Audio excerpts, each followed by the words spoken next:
out. Liquid must 2-0 from here to win this best of 5. They're going to have learned their lesson. Xpecial's Thresh is too good. They will not let him get it. They don't have the chance to first pick. Definitely was crucial in the last game. It's actually been so big in this whole series. Not only just the plays that they've created with flash play and hooks, but the lanterns as well. Narban adding in as well. Again, Phoenix1 realizing what exactly is high priority. Liquid again with the Elise ban. These teams have dialed into at least one version of comps that work for them. I'm going to say they will stick with the Corki ban as their last ban as well. This is, I actually super love as we get farther into this best of 5 because you drop all the metagame bans. The Kalista, the Zac that some people do, the Caitlyn, things like this that like, oh, you never let other teams get this. But as you dial into your opponents, you realize what they're really good at. The Thresh, the Elise, this Gnar, this Tristana. Like the only holdover ban is this Jarvan that P1's like remaining, you know, in here from day one. So we'll see if Liquid goes for like the meta ban of a Caitlyn or a Kalista, or if they do another target ban. Try to get rid of like the Renekton or something that Zig plays. I still think the Corki. Wow, actually the Taliyah, they leave up the Corki. Yeah, I guess so. Will Phoenix1 first pick it for him? No. Wow. And P1 think Kalista's actually more important than the Caitlyn. It's nice with a Tristana ban. You can feel like you have a really, really good hold over the bottom lane. That transitions so often into dragon control as well.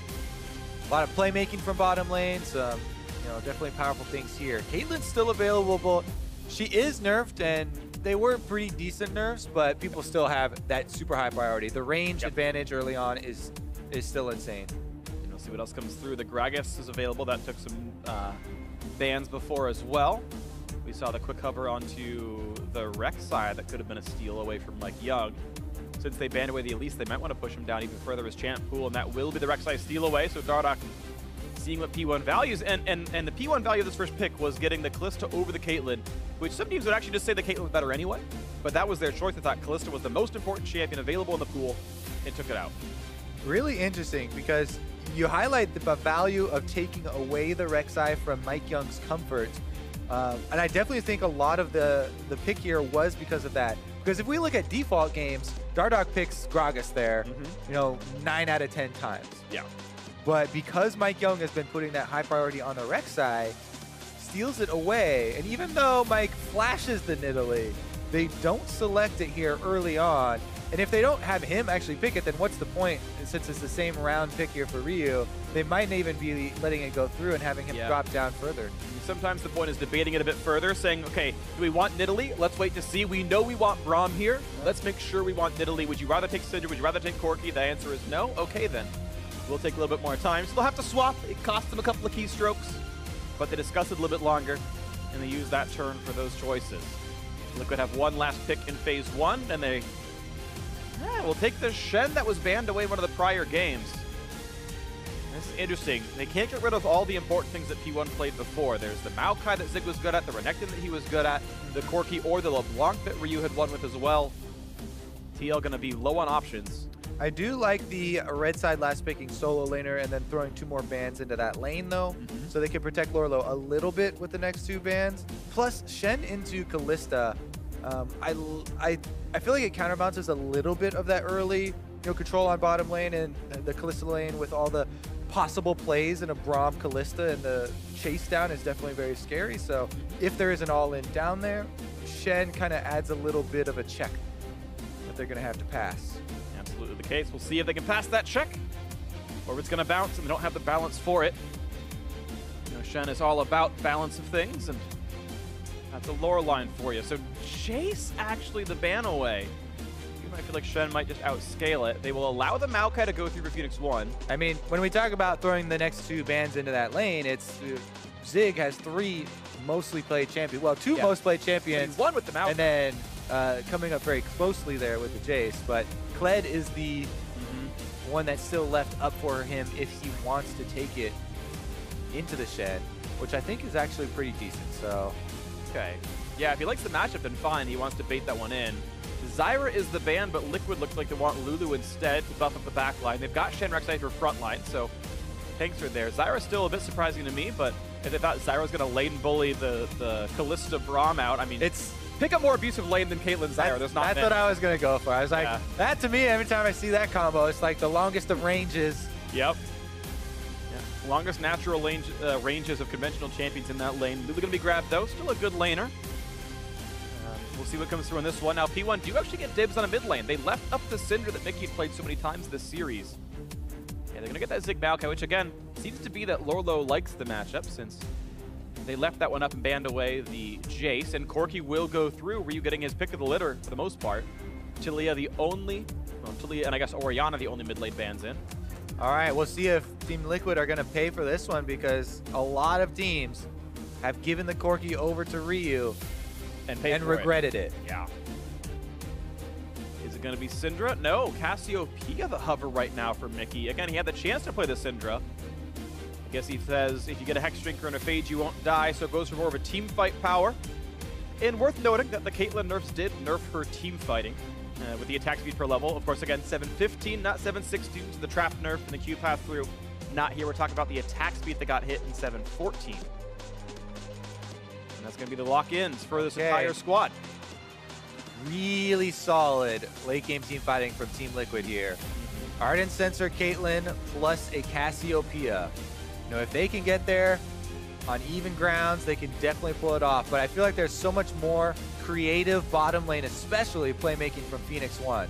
Kalista Braum has a lot of potential for skirmishes, you know, anything around Dragon, anything on the bottom half of the map. Definitely has a, within the influence sphere of Arrow and Xpecial. Yep.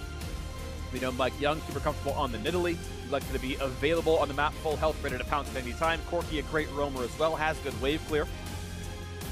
We'll see who can actually win the mid lane matchup. It's actually gone back and forth. Mickey did not win every laning phase. Ryu got a couple, kills or not. And here we are. This could be the last game of the series. Phoenix1 up 2-1 in this one more game, and they are done. They passed the test. They rest on their laurels until summer split, they hope. Liquid need to win 2 straight. Yeah, the loser is not out. The loser does have a second shot here against one of the challenger teams, whichever one's going to win that today on the opposite stream. Yep. And that's, of course, whatever has a gold coin united. It could be a rematch based on who wins. We'll see what happens. Game 4 coming up right now. We are onto the fountain. And we'll see if TL joins the list of teams that regret letting Ryu have Corki, or if they've got the kind of picks they need. Mickey feeling good to the Cassiopeia. Triple Doran shield starts here for Phoenix1. Worth noting, actually, I think it is reasonable to go Spell Thieves on Matt's Lulu here if you really want to play for lane pressure. Because they've had kind of a rough time in the 2-1-2s, there's reason to go for a more aggressive 2-1-2 play style. They've grabbed Ignite on Matt, for example. He's got Thunder Lords, like, yeah, everything would lead you to think Spell Thieves. The other thing is that, yeah, he's into a melee matchup, right? So you will get your procs off, so you're going to get value out of that extra damage, out of that money that you're going to be collecting. Right. It's almost always very easy to consistently versus the Braum Kalista lane. It's very low range. Yep. So he's going to go for the backline version instead. Dardoch dancing around, feels good. There's a lot of arm strength to do that, by the way. I definitely can't do that. Holding yourself up with like 1 or 2 hands at a time. Mind blown. I mean, that said, it's an animation. Rek'Sai could have 0 muscles at all. They just made it look that way. Thanks, computer graphics. With your unrealistic expectations of what a land shark should be able to do. All right, we're into this one, though. Rek'Sai's not the average. Okay, that's peak performance. That's peak performance, land shark. A nice sapling, gonna help MikeYeung in a bit. He's gonna go for the red buff first. He's gonna give the leash, and of course they want to get to lane. I don't think you want to sacrifice too much when you're playing this kind of lane. Yeah, so when you're watching Nidalee, the Nidalee starts, if you're starting Q, they're definitely going to start on a buff like that. So you can get the long range Q spear into it, resets for the execute as well. If he starts traps, then that would be the Raptor start. You get the multiple traps down and get your resets on your pounce because there's so many small monsters in that camp. You reset off all the marked ones. Yep. When I do see them start buffs and start Q, usually they're going to go for invades in early play. This is just pretty much trained from watching Cuz and Korea's his solo Q. He always goes for super early stuff. Level 3, buff to buff. And this. See what MikeYeung is probably just going to continue the rest of his camps here. Shen is definitely a target that is possible early on, especially since Shen early on actually goes for good trades. You can see him really threaten with the pass-through Qs. Yep. And Zig has to respect it early on. That being said, Maokai's so good at setting up ganks, and Nidalee has plenty of damage. If you have Zig, we've seen them run this combo where Zig's either on Renekton or something that stuns him up in place, easy spear lands, and then Mike gets to have pretty free chase down on Nidalee. Same thing for Maokai though. Yeah. You can root him up, as long as you don't instantly Arcane Smash and bump him out of the way. Communicate ahead of time. Absolutely. Well, interesting jungle pass and laning choices here as Lourlo got his early enough trinket ward down to not be ganked by MikeYeung. Mike himself went to take away Scuttle Crab, and we'll notice that the entire top jungle is gone. So Dardoch is doing a really good read on what Mike's invade might have been. Ends up wasting his time and gets to get back on his side of the map. Now, he's still 2 camps behind. It'll take some time for Dardoch to catch up in XP, but at least will not be counter jungled yet. It's actually one of the favorites to protect against Krug steals, those very quick red quadrant clears. See it a lot on like Rengar. Dardoch, as you said, predicting the classic Mike Nidalee clear up to top side into the Krugs. It doesn't, get him an advantage. It's purely protection, and Mike is still going to be able to take his own Krugs. Yep. And so Nidalee is insane at killing Krugs. They have a ton of armor, but negative magic resist, so it's just a lopsided matchup. It's very easy to knock him down. It's like the CS count. As you might have seen, Dardoch got very low in that one. Piglet does get the headshot just barely down into Xpecial. And right now it's a 3-minion lead for the TL duo. Not actually insane, not a gigantic lead just yet. The other thing I want to keep talking about Dardoch and his route a little bit, because not only did he do the red quadrant kill, but he also went down for the early scuttle to protect the bottom lane again, the pushing bottom lane. And he's been able to finish his entire jungle route here, only losing one small wolf to the Nidalee, while using up a bit of Mike's time as he went for the Krug invade, found nothing there, and had to teleport out. And every second does matter in that early route. Plus, going to go right back to his Raptors now, and all objectives really accomplished there. Yeah, the major difference being that I think MikeYeung ended up full clearing Krugs. I think Dardoch left 1 or 2 down. They both got 1 scuttle, and then MikeYeung took 1 of the small wolves away. So very similar stuff. At the end of the day, Dardoch was able to keep pace with an early game Nidalee, which is very hard, especially because MikeYeung got a better leash. He actually got some help on the red buff, and Dardoch roughly soloed his stuff. Nice trade out from Mickey as well. Right now it's equal gold those and equal CS in those 2. Top lane's been equalized as well, and bot lane not far apart, so a very, very equal trade of blows in the early game.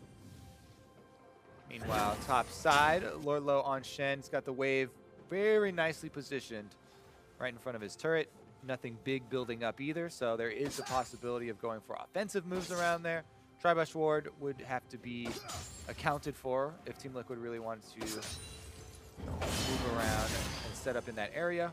That being said, they could just wait for the Shen level 6, gain that passive little effect where you have bottom lane priority. Ryu just trying to stay alive so far in this one. First recall had come through for Mickey, but not so for Ryu. Small XP disadvantage as a result, but Mickey should be fine. We'll see if the bot lane pressure does come in. First Corki package, forget if it's 7 or 8 minutes, but not too far away. Nice block by Xpecial, stops him in the wave clear, and MikeYeung wanting to lane gank in the bot lane right now. Red buff not yet up, and no jungle camps to clear. Do the exhaust on the Piglet. Here's the chase down. 2 more autos. He has a flash to get away from it.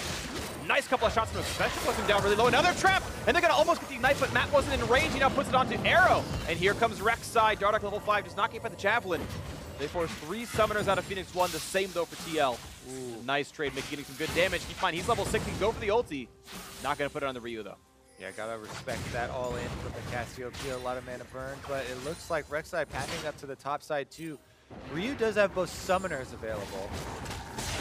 Oh, Dardoch on a ward as well though, so MikeYeung should be able to set up. Yeah, gets the Krugs for free, level 6 here, not the most important for Nidalee, but can matter. The red buff coming over to punish. Well, Dardoch gets this one, doesn't quite land the Javelin. Ryu around, but no items yet in the inventory.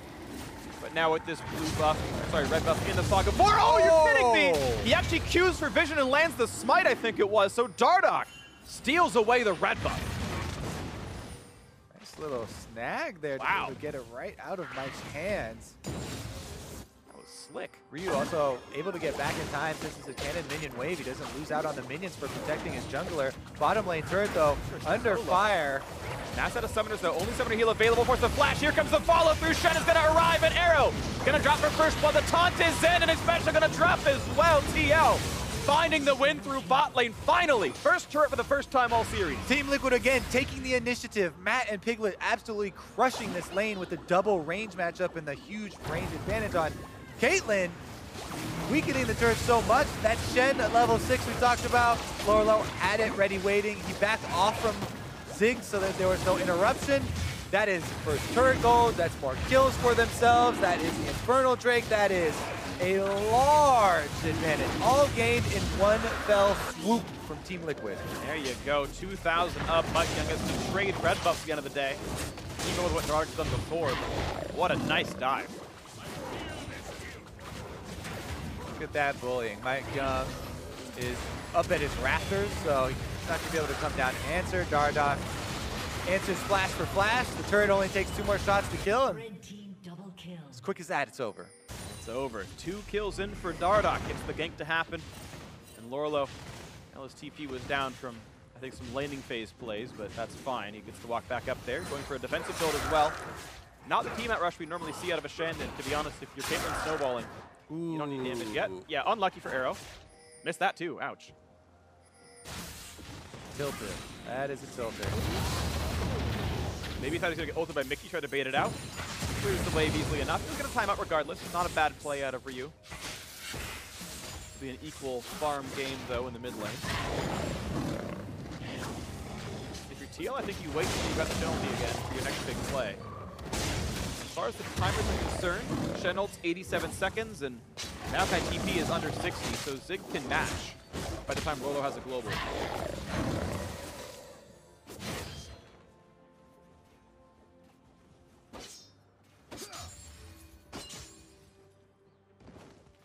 Still sitting at 2,000 apart. Let's see what the option is. Next Drake's going to be Infernal, so TL really wanted to keep control of bot lane in about 5 minutes' time. Rift Herald spawns now.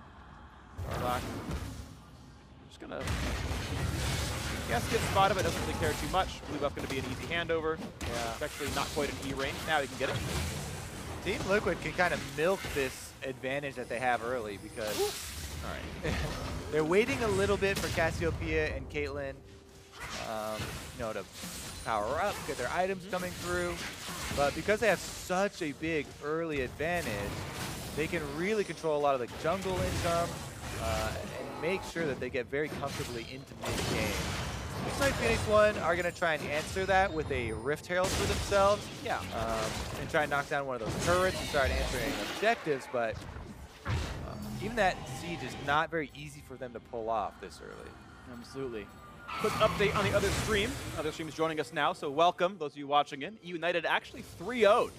So GCU are out, and the loser of this one will play E United for the last spot. Of course, the winner is going to go in, and the loser is going to play E United, which is, in both cases, surprising, because we thought with E United getting completely smashed by Liquid, they were the ones down and out.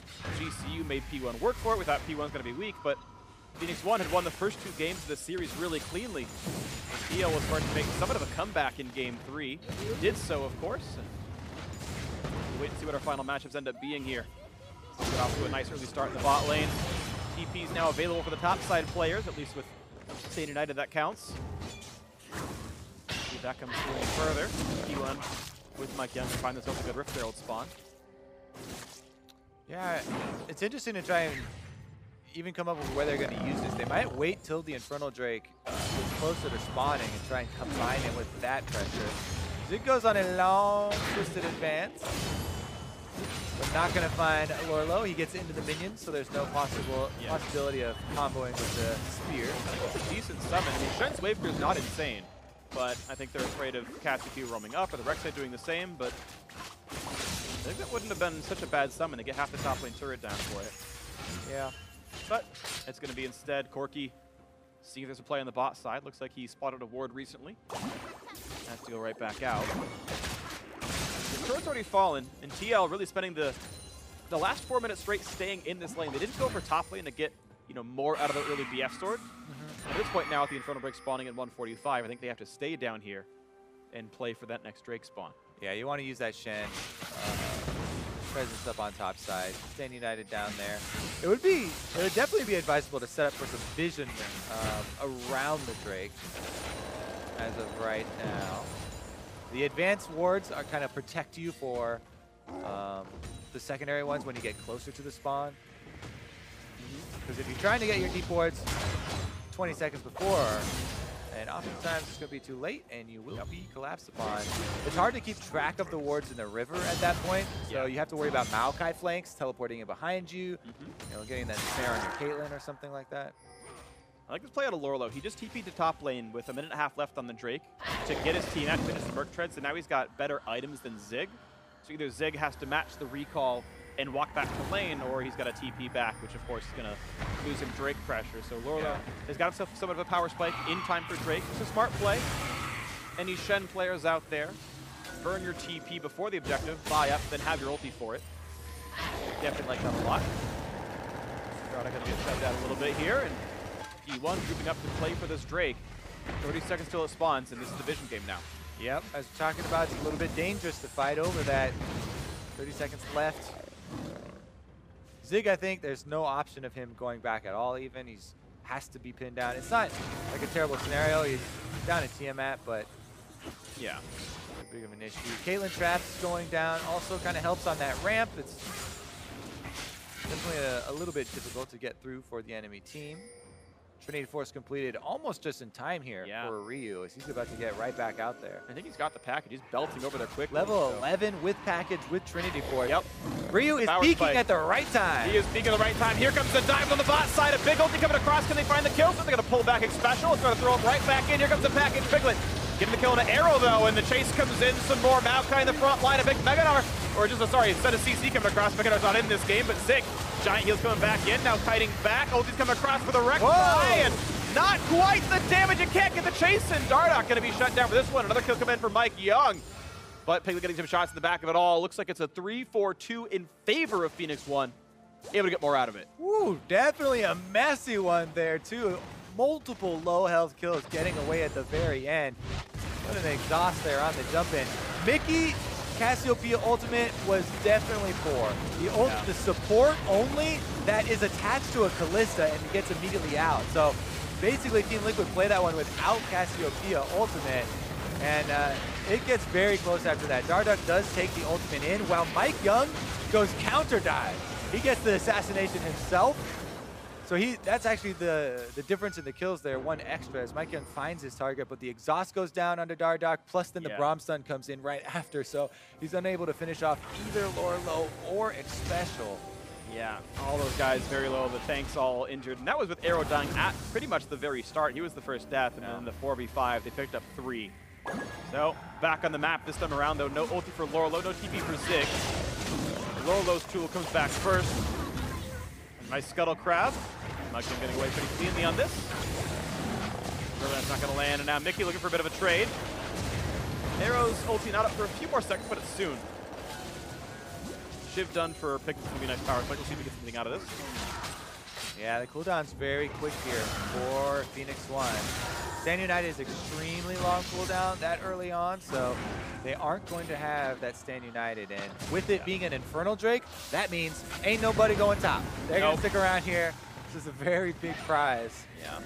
If it delays long enough, aka like another minute, there's a 60-second desync between Zig's TP and Stand United, but that's if it takes another minute to break out, which is maybe unlikely, but who knows. TL pushing in first, though. They've got mid lane control for a couple of seconds as they knock down the minions. And Ryu is forced to answer. Nice chunk on a mat. Good javelin toss. Will there be more? And pretty soon, Lourlo gets to walk top lane. They're seeding this Infernal Drake. With those recalls, they give the prize over to Phoenix1. Wow. Won 1,500 gold down, able to actually make the play to grab Infernal. The chunks were there to sustain out of MikeYeung's Nidalee and the poke as well. Yeah, Team Liquid saying, this is your time to shine. You have the Corki on Trinity Force. You know, we've got Cassiopeia and Caitlyn trying to scale.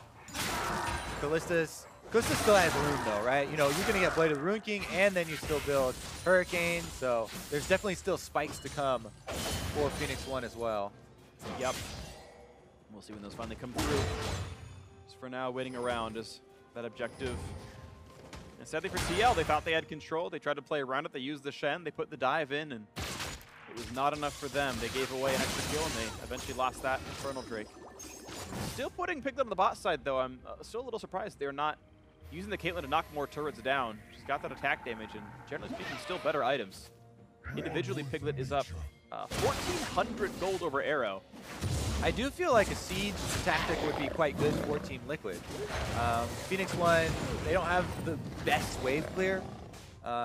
They do have some, but it's not like you're going to be super safe pulling it off. And Caitlyn, biggest thing for her is the range, right? And you set up those traps during the siege, it actually helps you significantly. So they do now rotate the duo up to the top side as Piglet and Matt are going to try and pressure that turret. I wonder if they even get the dive off here on Zig, because he's not leaving. Well, he's got no flash for a few seconds. Ulti should be available. Will they go for the taunt? Then maybe the knock-up. A nice knock back first off, though.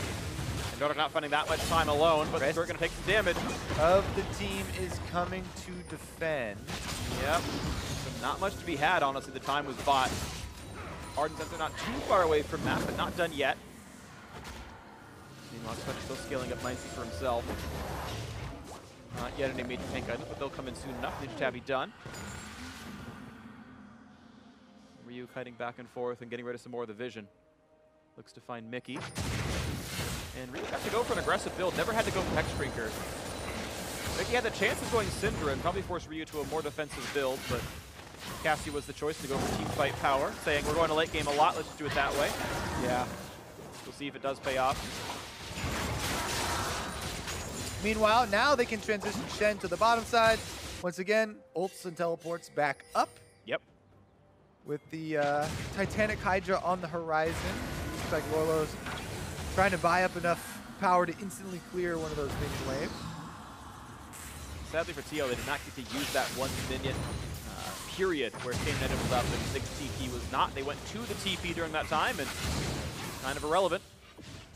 P1 doing the best they can from an early deficit off of a really nicely done bot lane dive. And come back pretty strong.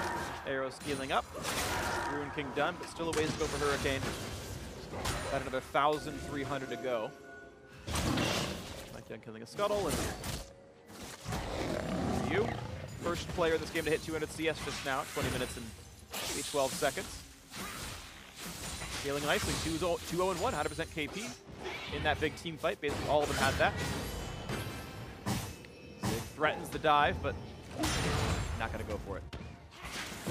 Yeah, his Righteous Glory completed and actually used in lane there as well. Very short cooldown though. They won't necessarily need it.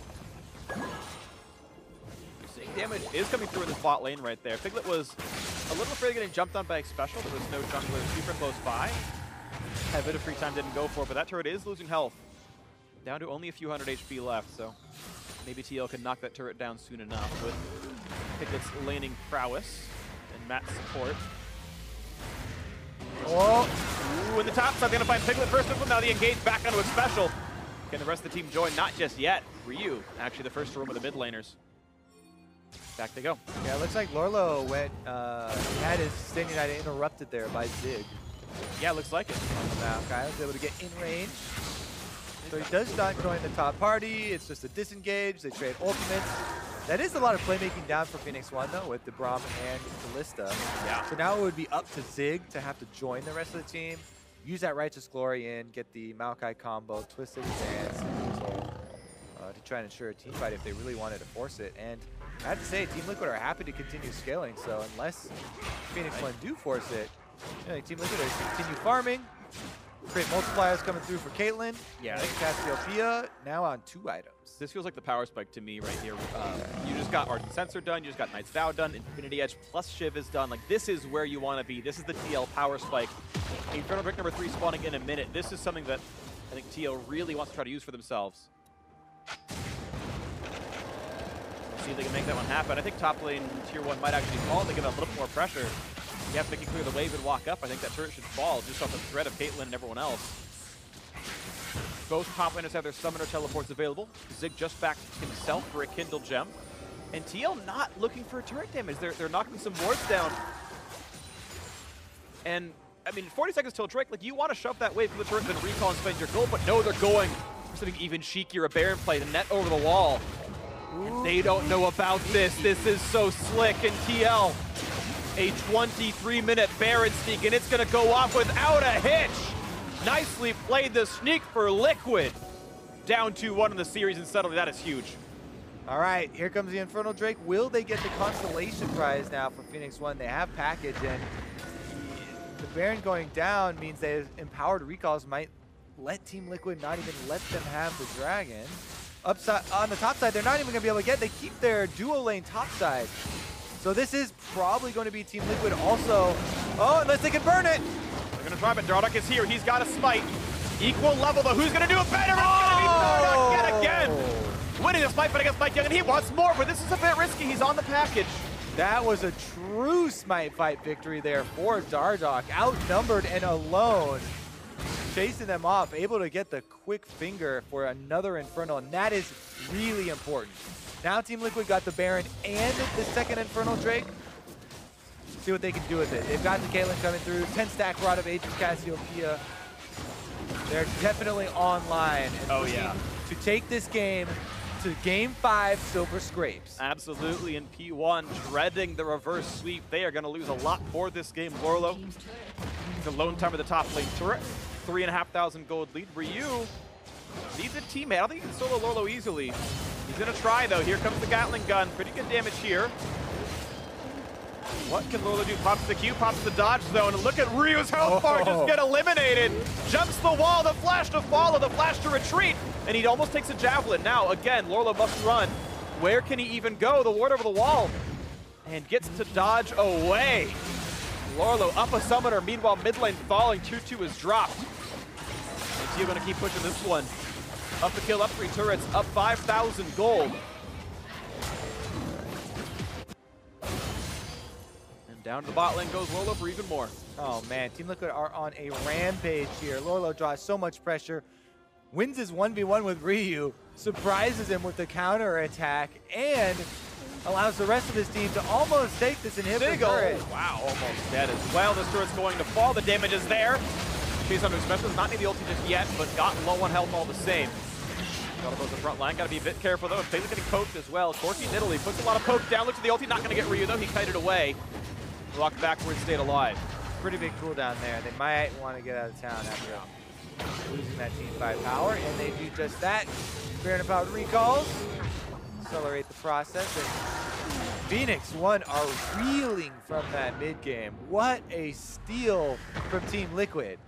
Lulled them into this false sense of confidence there with the Scuttle Crab. Hop over the backside. Really heads up play there by Team Liquid. Intelligent call and big punish afterwards. So many rewards. Absolutely huge. And with the gold lead, Piglet's allowed to buy QSS third item just to make sure he's safe. I think it's actually a great choice. He doesn't need more damage right now. Just make sure the Maokai doesn't catch you out. And it means there's one less option for P1 to get this win. They can't block a Piglet nearly as easily. Shoves down the wave, earns the 30 gold for Mickey. And a trap on means a lot of damage. Xpecial's got to watch out for this. Ulti comes down for this, but Chase can keep going on. Xpecial is very low. And now the inhibitor going to start taking shots. More poking to Mickey. Dardoch has to respect Ryu as well, and it looks like the champ select so far paying off for Liquid and the Kalista not being maybe quite what P1 thought it may. Yeah, Kalista ultimate down removes so many possibilities from Phoenix1's play. Walled off here with traps on the top side, so there's no point of a flank, and Piglet on the inhibitor. Knock it down, we'll see if it can happen. More shots coming through. A low kill game, but TL's had the pressure. Again, that Baron sneak was absolutely huge, and it meant all of this.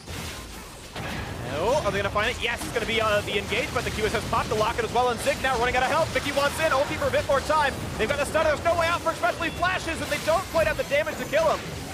The snipe gonna get blocked up by MikeYeung as well, so it will be an escape just barely for Phoenix1 for the low health members, but this inhib will fall. Baron's timed out, but mid lane's broken. They escape, but in their own base, Team Liquid takes down the inhibitor. Pressure on the bottom side from Lourlo as well. He's level 16, highest level in the game now on Shen. Titanic Hydra completed. He's got the Bramble. for the Executioners. Calling, basically, or the, what's the debuff actually called? Mortal Wounds? Grievous Yeah. Wounds. Grievous Wounds. Grievous Wounds. Applications. Yes. So good against Maokai. Yes. Trying to heal off those auto attacks. So he's feeling very good about that front line as well as the back line. They've scaled quite nicely. Let's see what he can find then. Elixir of Iron picked up for Zig. Maybe one last hurrah to play frontline here. Baron up in 145, we'll see. Teal have yet to have to set up a Baron. The first one, well, I take that back. I guess they got some decent ones in the previous game, but it was a sneakier in this. Now who's being sneaky? And it's kind of born of Desperation, maybe. yeah, a little bit. They don't have many options available, so they're trying to find their way into a sneak attack. Oh, they found him. Here they are, right to the blur, but the slow down. Mickey stops them where they stand. And Zig at half force runaway package pop. Then it means nothing except an escape for Ryu. And I want Dardoch, but the tunnel puts him over the wall. Bit of wave through, and that's it. TL stymie the engage. The hope P1 had to get in. It's not going to happen. Team Liquid also have top lane minion wave pushing, so they're trying to buy themselves some time for their inhibitor respawn by transitioning and keeping these multiple points of pressure. Now they can clear out the super minions coming down mid. Drake's up at 25 seconds. TL might ignore it because it is Cloud Drake after all. And pros tend to not value it. Whether for right or wrong is kind of irrelevant. They may just not fight. As Piglet is going to stay topside. Cloud in 12 seconds now. And it's going to be a bit of a delayed recall. If P1 rushes it, they should get it without Piglet contesting. 35 on Baron very shortly after as well. That might be the true site confrontation. Phoenix1 first going to take down mid turret. And they get it. And now Baron's coming up in 20. They're running out of time to be able to go for anything else. They might just let this Cloud Drake languish. Instead, Rose typically not valuing it much. Shen still doing his work, split pushing as well. Lourlo diligent as ever, working away. Yep. Well, Zig does have TP, so he finally does recall the join, but Baron is now going to be on the map. And it's all about the Baron control, the vision control, the wards. Get yours alive, kill theirs off. Get them now, get them while they're hot. Wards, wards, wards in the blue quadrant. You get to see them coming towards Baron. And that is so effective with Caitlyn traps, with Cassiopeia disengaging ultimate. Team Liquid definitely have some good tools here as far as the Baron bait. Yep. 7,000 gold difference means TL gets to use their money bag to push people around. And they've actually started the Baron as well, as Mickey's going to play the zone control right now. Looking for the engaging special, gets to the front line, and he's going to get deleted, if not for Lulu. The shield, and he's back to full HP, you got to believe it. Big Rush now running out of health. He jumps out of trap, he's 2 shots away from dead. No crits coming in, though, for Piglet. He put attack towards MikeYeung, and does not kill EpicSkillshot, so a disengage for TL, and late TP for Zig, but it's for nothing. He's not part of the fight. It's already TL running away. Yeah, they chase him off of Baron, but top lane's pushing, so they just move right over to objective number 2, contingency plan for Team Liquid. We'll take a turret instead. And that's going to be a lot of turret health dropping off right there. Number 7 going to drop his Phreak at 300 gold for himself. 125 to the teammates. Zig wants in. Be careful of the rest of Liquid, but QSS is up. And Piglet's on 3 major items. Ooh, wow, that damage, though. Ryu can chunk him out. Here comes the engage across the side. And can Zig make this fight happen? Dardoch's low. Mickey, though, is pretty safe in the backside. Piglet wants in, but he's got to be careful still. At under 1,000 HP, it's not easy. They're trying to corner him here. Oh, Ryu gets turned on! Ooh, Piglet's almost dead. He's not going to fall just yet. Here comes Zig back in the front. They're going to look to knock down Dardoch, and they get one. Dardoch, who actually trades back and forth. The shutdown coming through for the Nidalee as Bat stays alive, and now Mickey forces the kite.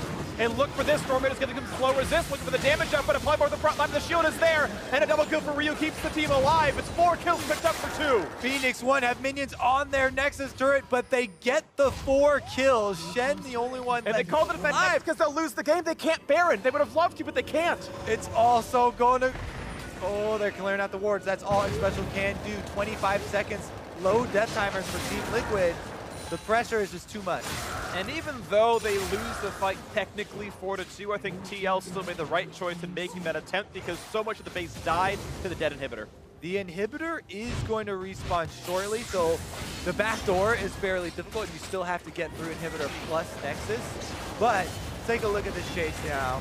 Phoenix1, they get the Maokai in, able to have his ultimate go across. Ryu on the left side was able to chunk out Piglet and Matt and basically chase them off of this entire fight.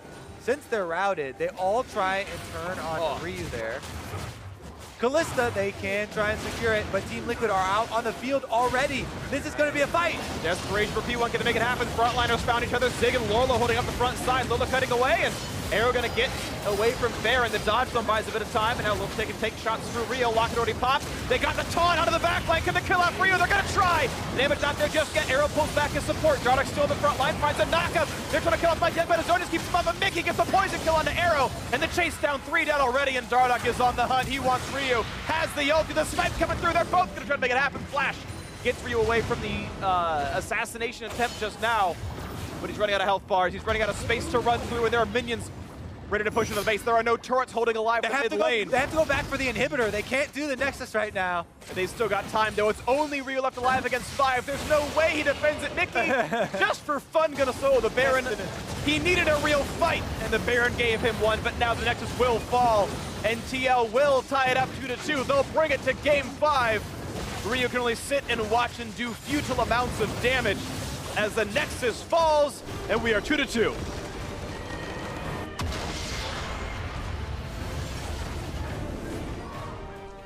Series deciding game coming up next as Team Liquid strike back and take 2 in the series after a slow start here today. Rio ends the game 4-0-3 with more gold than Mickey had in the mid lane. I mean, the Corki clearly worked. It was clearly effective on him. He was good at the champion. He made some good plays. He did a lot of damage. I'm going to look at the actual graphs here. So much power at the bottom Most in the lane, game, though. but exactly. We take Kalista, we'll give you Caitlyn, and they go Caitlyn plus ranged into Braum. Deal. Yeah, that's a good laning phase for TL. It's your payment. Oh, I get a dirty napkin with some marinara sauce on it. Thank you, man. I appreciate that. That's worth more than Caitlyn for sure. But the 2-on-2 worked out so well. The turret almost died before any ganks came in, and then the Rek'Sai Shen dive got 2 kills plus that turret, and it was almost over from there. Yeah, immense amount of pressure there. And, you know, Caitlyn, there's a reason nobody used to give it over, and especially to Piglet, who is one of his comfort champions. Absolutely the case. So well played, of course, to them. And it's going to be time to hear more about that win, about that Liquid Series tying game. Let's send it down to Degon and Azael. Thank you very much, Phreak. And it is time. It's time for another Game 5. We'll queue up Silver Scrapes in just a minute, but another win for Team Liquid. They're able to out-teamfight. Cassiopeia in the hands of MikeYeung pops off and has a great game and pushed it over the edge here. Yeah, I mean, I think TL, again, it seems like almost every single game we've had on both streams today has come down to who's 5v5ing better, who is actually team fighting better, and I think it kind of makes sense when you don't have the absolute tip-top teams because macro play sometimes is a little bit of an afterthought, and you don't always get that sort of kills, game. Baby. Yeah, I mean, you gotta get kills, you got group 5, and you gotta fight. And having champions like Lulu, Caitlyn, Cassio, I think makes for a very, very strong 5v5, especially in combination with a 2-man front line. Well, right there you said Caitlyn, because Caitlyn finally got through, but so did Kalista as P1 went ahead and decided to ban Tristana and go with the Kalista first pick. Why would a team go with the Kalista first pick instead of a Caitlyn that usually picks out the ban first? Well, I mean, both of those champions have been banned a lot in recent weeks. I think that Caitlyn does different things than Kalista. Kalista is more about, you know, early skirmishing, team fighting, offers you a lot of engage with the ultimate as well as a lot of safety for your support, whereas Caitlyn is more about pushing lanes, sieging turrets, getting advantages on the map through that, and doesn't really turn on until much later in the game. And even then, with a lot of the attack speed nerfs, her late game is somewhat weaker, but she is, you know, the trade-off is that she is safer. She can have like much longer range. It's easier to contribute to those fights if you do stay even or ahead later in the game. And so taking a look at one of the team fights that did happen, the very final one, we thought that maybe they had made a mistake here by not going straight down the base and blowing it up. But again, another Baron call by P1, kind of a desperation call here. Yeah, I mean, P1 had already lost their Nexus turrets in the previous fight. They did win that fight, but they go right out to Baron. They decide they actually need to try to rush this fight. They look for the engage. They're not really able to fight it. You can follow Piglet in this fight, and he's basically completely untouched. He's supported by Matt in the back, and the fact that he's so easily able to contribute in this fight, his front line stands tall. Ryu is pushed out. You see that, you know, Arrow is not really able to contribute nearly as much, and when you are a free-firing carry, when you are kept so safe by your front line, and when you're, you know, enabled by this Ardent Sensor Lulu, who's going to speed you up, who's going to give you that extra attack speed, it becomes very, very easy to actually execute on those team fights. So Corki in the hands of Ryu, again, not able to find the success that he needs here. Do you go back to that kind of champion, or that Corki, or do you look for a different champion that allows Ryu to carry like we're normally used to seeing him? I mean, he has carried a lot of games on Corki, and I certainly think that the problem was not with the Corki. I think that he was fairly effective. He had a pretty good game for himself, and I think that they're certainly able to win with that pick. They got pretty behind early. You know, Dardoch was very effective. MikeYeung wasn't able to find the same early kills, and I think the game was decided kind of elsewhere. It wasn't really about Ryu. So to me, whatever he's comfortable on and whatever he wants to play that makes sense in the draft is going to be fine, because Ryu is a guy who really has shown a lot of strength both last year and promos and this year as well. So talking a little bit about where else we can find the carry in the next game. Game 5, we need a big play out of a big player. Where are you hoping to see the big play come up from? That's a lot of big plays. Playing. Where's it going to happen? I think a lot of it is going to come down to the junglers in Game 5. Yeah. We've seen Dardoch and MikeYeung have some very good games throughout the promotion tournament. These are both very carry-style players. I think whichever jungler has a stronger early game will likely be able to enable their team to win the game. All right, well, cue the Silver Scrapes. We're headed to a Game 5. Stay tuned for the final result of Phoenix1 and Team Liquid. Don't go anywhere. You're watching the final promotion tournament.